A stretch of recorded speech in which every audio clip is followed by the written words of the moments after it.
Ya, pemandangan yang tidak biasa terlihat pasca banjir bandang di Manado. Puluhan kendaraan terbalik dan rusak berat akibat banjir. Banjir juga menyisakan lumpur tebal yang membuat warga kesulitan membersihkan rumah mereka.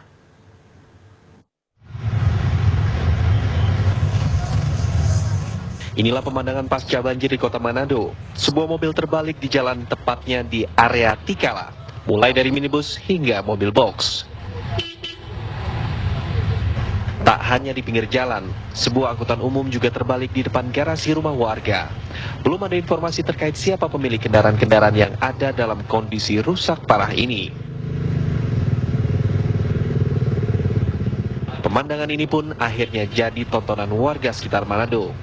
Area Kecamatan Tikala dan Komo Luar Kecamatan Wenang ini adalah jalur jalan protokol kota Manado. Wilayah ini juga merupakan daerah yang rawan banjir setiap tahunnya saat terjadi hujan deras. Sementara itu, Kelurahan Ketang Baru, Kecamatan Singkil, Kota Manado, warga mulai berbenah membersihkan rumah mereka pasca banjir bandang. Dengan kondisi yang seadanya, mereka berusaha membersihkan barang-barang yang bisa diselamatkan.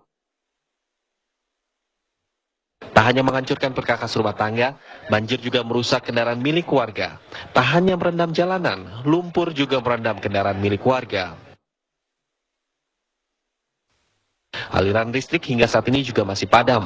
Hal ini menyulitkan warga mendapatkan air bersih sehingga mereka pun kesulitan membersihkan rumah. Dari Manado, Sulawesi Utara, Kairunisa, Taufik Muharfan, TV One mengabarkan. Ya, kita akan segera bergabung dengan rekan kami Hairunisa di Manado untuk mengikuti laporan terkini dari sana. Hairunisa, silakan dengan laporan terkini dari sana, bagaimana keadaannya? Divi, Anggia, dan pemirsa, sampai dengan sore ini, tepatnya pukul 18.30 waktu Indonesia bagian tengah, kami masih mengabarkan di Kecamatan Singkil, Kelurahan Ketang Baru, Kota Manado. Ini merupakan satu dari 9 kecamatan di Kota Manado yang juga terkena dampak dari banjir bandang. Rabu lalu ketinggian air menurut warga sampai 3 meter lebih. Saat ini telah surut memang, tapi yang kemudian menjadi pekerjaan rumah warga adalah harus membersihkan rumah-rumah mereka dari lumpur yang tebalnya sampai 30 cm. Sebagian besar warga masih mengungsi di Masjid Nurul Huda di lantai 2 tepatnya. Dan sampai dengan sore ini listrik sebagian besar juga belum nyala, sehingga memang ini yang menjadi hambatan ketika harus mendistribusikan sejumlah bantuan. Sejak sore bantuan sudah mulai mengalir baik dari tokoh masyarakat, kemudian organisasi setempat, termasuk dari di Kementerian Sosial Republik Indonesia, dalam hal ini Tagana, yang saat ini telah membuka dapur umum. Sebelah saya sudah ada Pak Rocky Mende selaku Ketua Forum Tagana Kota Manado.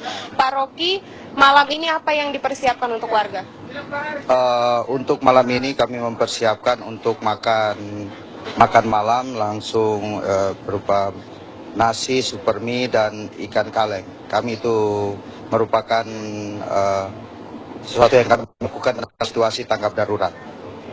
Pak, saya sudah melihat tenda ini dibangun sejak tadi pagi ya, hampir siang. Tapi sampai sore ini masih proses memasak. Apa yang menjadi hambatan Pak sampai ini berlangsung lumayan lama? Yang menjadi hambatan kami adalah akses untuk jalan masuk dan keluar untuk logistik kami agak kurang lancar karena hampir semua titik di Kota Manado terjadi kemacetan. Jadi itu adalah kendala kami, dan logistik yang kami ambil juga ya begitu jauh, dan terutama soal komunikasi kami juga agak kesulitan karena lewat alat-alat komunikasi lain karena faktor listrik ya. Jadi memang ada kesulitan dalam faktor komunikasi, tapi kami tetap berusaha untuk berbuat yang maksimal. Pak Rocky, rencananya suplai ini dipersiapkan untuk berapa hari? Kami untuk situasi tanggap darurat untuk yang bencana skala besar seperti ini bisa sampai seminggu, bisa lebih, tapi kami menunggu petunjuk juga dari dinas sosial setempat. Pak, kalau boleh tahu, adakah rencana untuk menambah suplai makanan selain beras, Indomie, mie instan, kemudian tadi ikan kaleng?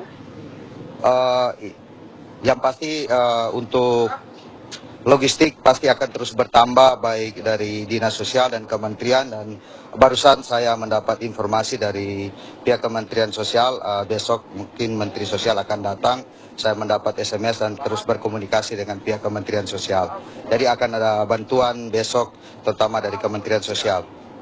Terima kasih Pak Rocky, selamat bertugas untuk teman-teman Tagana. Semoga ini bisa sedikit membantu kesulitan yang saat ini tengah dihadapi warga. Vivi, Anggia, memang sedari pagi kami memantau di kecamatan ini sejumlah aktivitas sudah mulai dilakukan warga, terutama membersihkan rumah-rumah mereka. Tapi yang menjadi kendala adalah sampai dengan sore ini suplai air bersih masih sangat minim.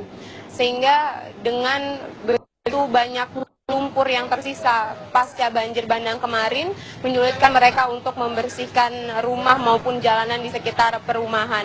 Kemudian tidak hanya Kota Manado, tapi ada beberapa kota dan kabupaten lainnya seperti Minahasa Utara yang juga terkena dampak dari banjir bandang ini, yang konon ini merupakan luapan dari Danau Tondano yang berada di Kabupaten Minahasa.